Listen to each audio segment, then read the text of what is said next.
এত বড় একটি ঘাটতির বাজেট কি করে পূরণ করবে এটা সন্দেহের অবকাশ রয়েছে।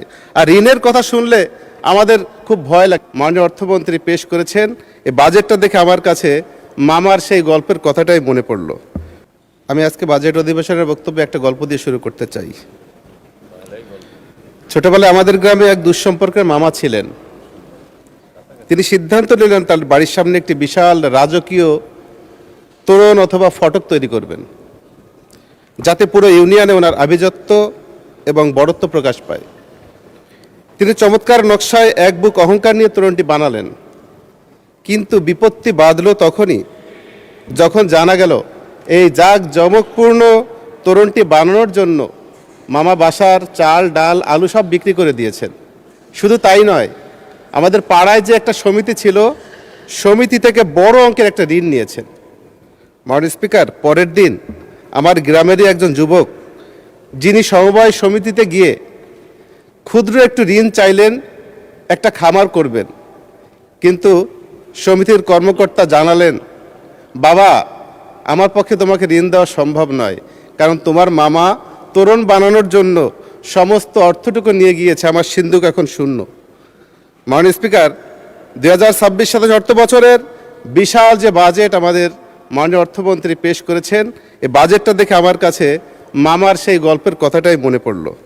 মাননীয় স্পিকার, যে বাজেটটা পেশ করা হয়েছে এটি ইতিহাসের সবচেয়ে বড় বাজেট। যে বাজেটটাকে আমরা মনে করছি ঘাটতি এবং ঋণ নির্ভর একটি বাজেট। মাননীয় স্পিকার, আমরা বিরোধী দলের সংসদ সদস্য হিসেবে সমালোচনা করব, সরকারের ভুল ধরিয়ে দেবো, এটাই স্বাভাবিক। আমরা আয়না হয়ে ভুল ধরিয়ে দিতে চাই, এটা সরকারের সহ্য করতে হবে, নতুবা গণতন্ত্র অব্যাহত থাকবে না, ব্যাহত হবে। মাননীয় স্পিকার, যে ঘাটতি এবং ঋণ নির্ভর বাজেটটা আমাদের সামনে উপস্থাপন করা হয়েছে, এখানে 2,43,000 কোটি টাকার ঘাটতি এবং রাজস্ব আয়ের লক্ষ্যমাত্রা 6,95,000 কোটি টাকা। কিন্তু এনবিআর গত 3 বছরের মধ্যে তাদের লক্ষ্য পূরণ করতে ব্যর্থ হয়েছে। 80%ও তাদের লক্ষ্য পূরণ হয়নি। সেক্ষেত্রে এত বড় একটি ঘাটতির বাজেট কি করে পূরণ করবে এটা সন্দেহের অবকাশ রয়েছে। আর ঋণের কথা শুনলে আমাদের খুব ভয় লাগে, কারণ 3 দিন আগেও পত্রিকায় দেখলাম যে ঋণের চাপে এক গৃহবধূ আত্মহত্যা করেছে। প্রায় পত্রিকায় পাই যে ঋণের টাকা পরিশোধ করতে ব্যর্থ হয়ে মানুষ আত্মহত্যা করছে, পালিয়ে বেড়াচ্ছে, কখনো নিজে আত্মগোপনে চলে গিয়ে কারাগারে অবস্থান করছে। আমার ভয় হয় যেভাবে ঋণের বোঝা আমার দেশের উপরে চাপছে, কখন যেন আত্মহত্যার মতো বড় ধরনের সমস্যা আমাদের উপর চেপে বসে। মাননীয় স্পিকার, আজ এমন সময় আমরা দাঁড়িয়ে কথা বলছি যখন এই সংসদটি জুলাইয়ের আকাঙ্ক্ষার উপরে দাঁড়িয়ে আছে। মাননীয় স্পিকার, আর কয়েকদিন পরই ঐতিহাসিক জুলাইয়ের 2 বছর পূর্ত হতে যাচ্ছে। জুলাইয়ের সেই হত্যাকাণ্ডের যখন বিচার চলছে, তখন আওয়ামী লীগ এবং তাদের সহযোগীরা এখন ময়দানে নামা শুরু করেছে, হুমকি ধামকি দিচ্ছে। শুধু তাই নয়, সরকারের যে পুলিশ বাহিনী রয়েছে তারা যখন প্রতিহত করতে যাচ্ছে তাদের হত্যারও হুমকি দিচ্ছে। 2 বছরের মাথায় দেশের এই অবস্থা, এর পিছনে কারণও আছে। মাননীয় স্পিকার, আমরা দেখেছি বিগত রেজিমে 2009 থেকে 2024 সাল পর্যন্ত পুলিশ সহ প্রশাসনের অসংখ্য লোক নিয়োগ দেওয়া হয়েছে প্রশাসনে। আমরা জানি যাদেরকে নিয়োগ দেওয়া হয়েছে কত পরিমাণে কিভাবে বিভিন্ন সংস্থার মাধ্যমে তাদেরকে যাচাই বাছাই করে শতভাগ আওয়ামী পরিবার অথবা সেই ফ্যাসিস্টের দোসর অথবা তাদের সহযোগী, তাদের পক্ষের লোক নিশ্চিত হওয়ার পর তাদেরকে নিয়োগ দেওয়া হয়েছে। কিন্তু আমরা বর্তমানে কি দেখি, সেই সময় যারা নিয়োগ পেয়েছে তারা সেই দোসরদের পক্ষে ছিল, তাদেরকে এখনও আবারও বিভিন্ন জায়গায় পদায়ন করে অনেক থানায় দায়িত্ব দেওয়া হয়েছে। যারা দায়িত্ব পালন করছে রেজিম সরকারের সময়ে চাকরি পেয়ে, তারা বর্তমান সরকারের পক্ষে অথবা জামাত, শিবির, বিএনপি, এনসিপি তাদের পক্ষে ভূমিকা রাখবে, এটা আমরা কতটুকু আশা করতে পারি? মাননীয় স্পিকার, আমি আমার এলাকা নিয়ে একটু কথা বলতে চাই, জন্য আপনার কাছে 2 মিনিট সময় বাড়িয়ে নেওয়ার জন্য অনুরোধ করছি। আমি বাগেরহাট সদর আসনের এমপি।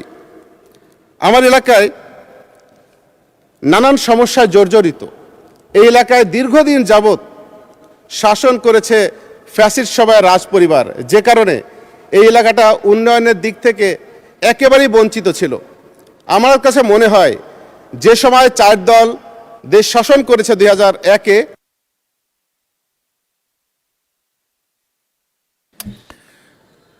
আপনি 2 মিনিটে বক্তব্য শেষ করেন প্লিজ।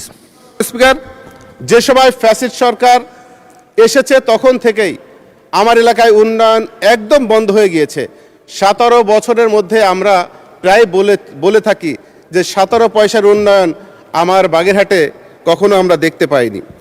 এর মধ্যে গুরুত্বপূর্ণ যে বিষয়গুলো রয়েছে বাগেরহাটে প্রস্তাবিত খানজাহানি বিমানবন্দর, যে বিমানবন্দরটি সাবেক প্রধানমন্ত্রী, গণতন্ত্রের মা আমরা যাকে বলি, খালেদা জিয়া, তিনি সেটা উদ্বোধন করেছিলেন, কিন্তু আজ পর্যন্ত সেই বিমানবন্দরটি আলোর মুখ দেখেনি।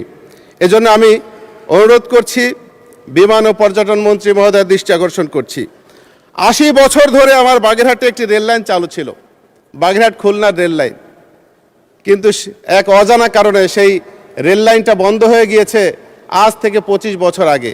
আমি দাবি করছি, মাননীয় রেলমন্ত্রীর বাড়ি আমার জেলাতেই, আমি দাবি করছি সেই বন্ধ হয়ে যাওয়া রেল লাইনটা চালু করে আমার বাগেরহাট এর মানুষের চলাফেরার জন্য, ব্যবসা বাণিজ্যের জন্য সুন্দর সুযোগ করে দেবেন। বাগেরহাটের জেলা শিল্পকলা একাডেমি রয়েছে, যেটা পরিত্যক্ত অবস্থায় পড়ে রয়েছে, সংস্কার অথবা নতুন ভবন করা অত্যন্ত জরুরি। বর্ষা মৌসুমে আমার আসন বাগেরহাট সদর উপজেলা এবং কচুয়ায় জলাবদ্ধতার ব্যাপক আকার ধারণ করে। জলাবদ্ধতা নিরসনের জন্য দ্রুত পদক্ষেপ গ্রহণ করার জন্য অনুরোধ করছি। শিল্পনগরী বিসিক একটি রয়েছে, যা আমি ছোটবেলা থেকে একইভাবে দেখে আসছি। দীর্ঘদিন ধরে উন্নয়নের ছোঁয়া নেই, বিসিকটা আস্তে আস্তে ধ্বংসের দিকে চলে যাচ্ছে, সংস্কার করা প্রয়োজন। আমার পৌরসভার সেবার মান নিশ্চিত করার জন্য দ্রুত পদক্ষেপ নেওয়া দরকার। ঋণের ভারে জর্জরিত পৌরসভাটি, এদিকে নজর দেওয়ার জন্য বলছি। আমার এলাকায় বড় একটি শিল্প, পান শিল্প, যার উপরে অসংখ্য মানুষের জীবন নির্বাহ করে। এই পান এক সময় বিদেশে রপ্তানি করা হতো, কী কারণে যেন রপ্তানি বন্ধ হয়ে গিয়েছে। আমি এই পানটার আবারও রপ্তানি করার ব্যবস্থা করার জন্য অনুরোধ করছি।